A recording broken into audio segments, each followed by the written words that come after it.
اللہ تعالیٰ نے قرآن پاک کے اندر ارشاد فرمایا لئن شکرتم لازیدنکم ولئن کفرتم ان عذابی لشدید، اگر تم میری نعمت کا شکر ادا کرو گے اور قدر کرو گے تو پھر ہم تمہاری نعمتوں کے اندر اور اضافہ کر دیں گے، اور اگر ناشکری کرو گے تو پھر سمجھ لو کہ ہمارا عذاب بڑا ہی سخت ہے، بڑا خطرناک ہے۔ تو یہ جو مدرسہ ہے آپ کے سامنے، یہ ایک نعمت ہے اس پورے علاقے کے لیے، اور ہم سب کی یہ ذمہ داری ہے کہ ہم اس کی قدر کریں۔ اور اس کی قدر کیا ہے؟ اس کی قدر یہ ہے کہ یہاں جو ایمان سکھایا جاتا ہے، دین سکھایا جائے گا، اسی طرح سے قرآن پاک سکھایا جائے گا، حضور پاک علیہ الصلاۃ والسلام کی سنتیں اور آپ کے طریقے سکھائے جائیں گے۔ یہ جو ہماری زندگی کی سب سے بنیادی ضرورتیں ہیں، یہ ہماری زندگی کی سب سے بنیادی ضرورتیں ہیں، ان ضرورتوں کو ہم کس طرح سے دنیا کے اندر پوری کریں شریعت کے مطابق اور سنت کے مطابق، وہ طریقہ یہاں پر سکھلایا جائے گا، اس کو ہم سیکھیں اور اپنے بچوں کو وہ طریقہ سکھلائیں۔ اگر ہم نے اس نعمت کی ناشکری کی، اتنی بڑی نعمت کے موجود ہونے کے باوجود اگر ہم نے اس سے فائدہ نہ اٹھایا، تو پھر خطرہ اس بات کا ہے کہ اللہ رب العزت کی پکڑ ہم سب کے اوپر آ جائے۔ اللہ نے جو ہمیں ایمان کی دولت عطا فرمائی ہے، جو ہمیں اسلام کی دولت عطا فرمائی کہ ہم مسلمان ہیں، ہم مومن ہیں، تو ہم مومن اور مسلمان ہیں۔ یہ مومن اور مسلمان ہونا یہ ہمارے اور آپ کے لیے دنیا کے اندر سب سے بڑی نعمت ہے۔ اس سے بڑی اور کوئی نعمت نہیں ہے، نہ کھانا اس سے بڑی نعمت ہے، نہ پانی اس سے بڑی نعمت ہے، نہ گھر اور مکان اس سے بڑی نعمت ہے۔ دنیا کی سب سے بڑی نعمت اللہ رب العزت کی جو ہم سب مسلمانوں کو ملی ہوئی ہے، وہ نعمت اسلام ہے، وہ نعمت ایمان ہے۔ اس نعمت اسلام اور ایمان کی جو حفاظت کرنی ہے، اور اس کی حفاظت کا جو سب سے بڑا ذریعہ ہے، وہ یہ مدرسے ہیں۔ جو مکتب چلتے ہیں چھوٹے چھوٹے، یا جو مدرسے قائم ہیں، یہ مدارس اور مکاتب جو ہے، یہ دین کی حفاظت کا ایک قلعہ ہے۔ جب تک یہ مدرسے اور مسجدیں ہیں اور یہ مدرسے ہیں، جب تک آپ یہ سمجھیں کہ اس ملک کے اندر، ہندوستان کے اندر ہمارا ایمان محفوظ ہے، ہمارا دین محفوظ ہے، ہماری نمازیں محفوظ ہیں، ہماری مسجدیں آباد ہیں، ہم نماز روزے کا طریقہ اسی وجہ سے جانتے ہیں۔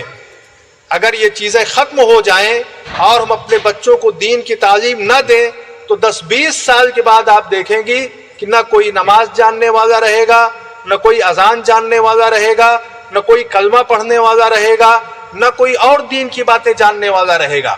جیسے ایک عام آدمی غیر مسلم زندگی گزارتا ہے، اسی طریقے سے پھر ہم اور ہمارے بچے زندگی گزاریں گے۔ اور پھر آتے ایک وقت تو آئے گا کہ ہم اسلام سے پوری طرح سے خارج ہو جائیں گے، ہمیں پتہ ہی نہیں چلے گا کہ ہم مسلمان تھے، یا کلمہ کیا چیز ہوتی ہے، نماز کیا چیز ہوتی ہے۔ جیسے بہت سارے علاقے ہیں اس ہندوستان کے اندر جہاں پر مسلمان ہندوستان کے آزاد ہونے سے پہلے، جیسے پنجاب کا علاقہ ہے، وہاں مسلمان بہت بڑی تعداد میں تھے۔ جب ملک آزاد ہوا اور ہندوستان اور پاکستان بنا، تو بہت سارے مسلمان وہاں سے چھوڑ کر کے کہاں چلے گئے؟ پاکستان چلے گئے۔ اب جو مسلمان وہاں بچے رہے، کوئی ان کو کلمہ پڑھانے والا نہیں، کوئی ان کو دین سکھانے والا نہیں، کوئی ان کو نماز روزے کا طریقہ بتانے والا نہیں۔ حال یہ ہو گیا کہ کچھ دنوں کے بعد وہی مسلمان جن کا نام مسلمان تھا، ان کے نام بھی بدل گئے، ان کا طریقہ بھی بدل گیا۔ اب وہ ان کے پاس اگر کوئی جاتا ہے اور بتاتا ہے تو بتاتے ہیں کہ ہاں ہمارے باپ تھے، ہمارے دادا تھے جو مسلمان تھے اور ان کا یہ نام تھا، اور پھر ان کو بتایا جاتا ہے کہ نہیں تم مسلمان ہو۔ پھر ان میں سے بہت سارے لوگ اسلام کی طرف لوٹ کر کے آتے ہیں، اور بہت سارے لوگ وہ ہیں جو اپنے شرک اور کفر کی حالت میں قائم رہتے ہیں، اور وہاں بڑی بڑی مسجدیں ہیں، لیکن ان مسجدوں کے اندر کہیں پر جانور باندھے جاتے ہیں، کہیں پر چارہ رکھا جاتا ہے، کہیں پر اور کوئی چیز ہوتی ہے۔ ساری کی ساری چیزیں ویران ہو گئی، کچھ بھی اسلام کا نشان اور اسلام کا نام وہاں باقی نہیں رہ گیا۔ تو اس ملک کے اندر جہاں ہم رہ رہے ہیں، اس ملک کے اندر اس وقت اگر ہمیں مسلمان رہنا ہے،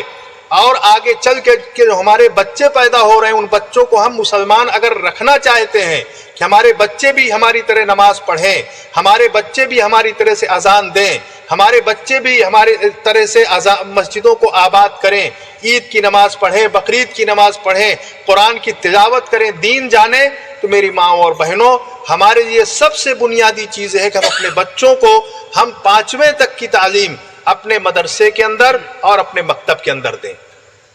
یہ بنیادی ضرورت ہماری ہے۔ اگر ہم نے اس کے اندر لاپرواہی کی اور ہم نے 5ویں تک کی تعلیم اپنے بچوں کو اپنے مکتب اور مدرسے کے اندر نہیں دی، مکتب و مدرسے کے موجود ہونے کے باوجود، تو پھر گویا کہ ہم نے اپنے بچے کو کیا کیا؟ ہم نے اپنے بچے کو جنت کے راستے سے ہٹا کر کے ہم نے اپنے ہاتھ سے اس کو جہنم کے راستے میں اور آگ کے اندر لے جا کر کے اس کو ڈال دیا۔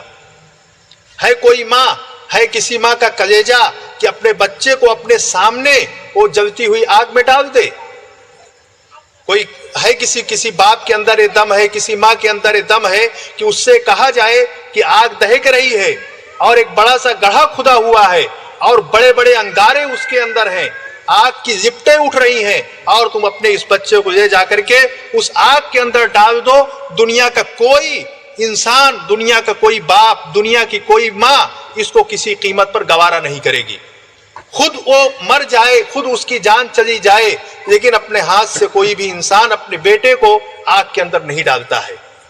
اسی کو اللہ رب العزت نے فرمایا کہ یا ایھا الذین آمنوا قوا انفسکم واہلیکم نارا، اے ایمان والو تم اپنے آپ کو اور اپنے گھر والوں کو اس جہنم کی آگ سے بچاؤ جس کے ایندھن انسان اور پتھر ہوں گے۔ تو جہنم میں کی آگ سے بچاؤ کیا مطلب؟ مطلب اس کا یہی ہے کہ تم اپنے بچوں کو ایمان سکھا دو، تم اپنے بچوں کو ایسی تعلیم دلا دو کہ بچے دین پر قائم رہیں، اسلام پر قائم رہیں، اپنے ایمان کو کی حفاظت کر سکیں۔ اور اگر ایسا نہ کیا تو گویا کہ اپنے بچوں کو اپنے ہاتھ سے ہم نے ان کے لیے ایسا انتظام کیا کہ ہمارا بچہ ہم نے اپنے ہاتھ سے اس کو جہنم کے راستے پہ ڈال دیا۔ اور یہی ہو رہا ہے آج۔ جو بچے جہاں مکاتب نہیں ہیں، جہاں مدرسے نہیں ہیں، اور ان لوگوں کے ان گاؤں کے بچے جو اسکولوں میں، غیروں کے اسکولوں میں جاتے ہیں، ان بچوں کو یہی سب چیزیں سکھائی جاتی ہیں، اور پھر بڑے ہو کر کے وہ بچے جب جوان ہوتے ہیں، بڑے ہوتے ہیں، اور جب نماز پڑھنے کا وقت آتا ہے تو ان کو نماز کا طریقہ نہیں معلوم ہوتا، ان کو اور کوئی چیز دین کی نہیں معلوم ہوتی، بس ایک غیر مسلم کی طرح اور ایک ہندو کی طرح بس ان کی بھی زندگی گزرتی ہے، اور وہی سب کام وہ کرتے ہیں جو غیر مسلم کرتا ہے۔ اس لیے ہمیں اللہ نے نعمت عطا فرمائی کہ آپ کے علاقے کے اندر ایک بڑا مدرسہ موجود ہے، ایک لمبے عرصے سے موجود ہے، اور اب انشاءاللہ وہ اور اچھے ڈھنگ سے چلے گا۔ تو ایسے موقع پر جتنا یہ پورا علاقہ ہے، پورا گاؤں ہے، مدرسے کے ارد گرد جتنے بھی گاؤں ہیں، ان پورے گاؤں کی ایک ایک مرد کی اور ایک ایک عورت کی ذمہ داری ہے کہ وہ اپنے بچے کو اس مدرسے کے اندر داخل کرائے۔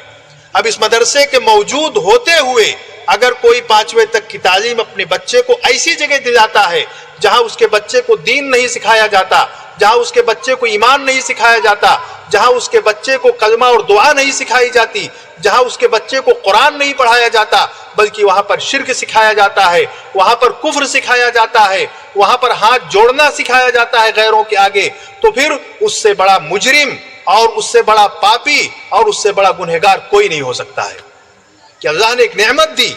اس نعمت کا شکریہ ادا کرنا چاہیے ہم سب کو، اور اس نعمت کا شکریہ یہی ہے کہ ہم خود بھی اس سے فائدہ اٹھائیں اور اپنے بچوں کو بھی ہم اس سے فائدہ اٹھانے کا موقع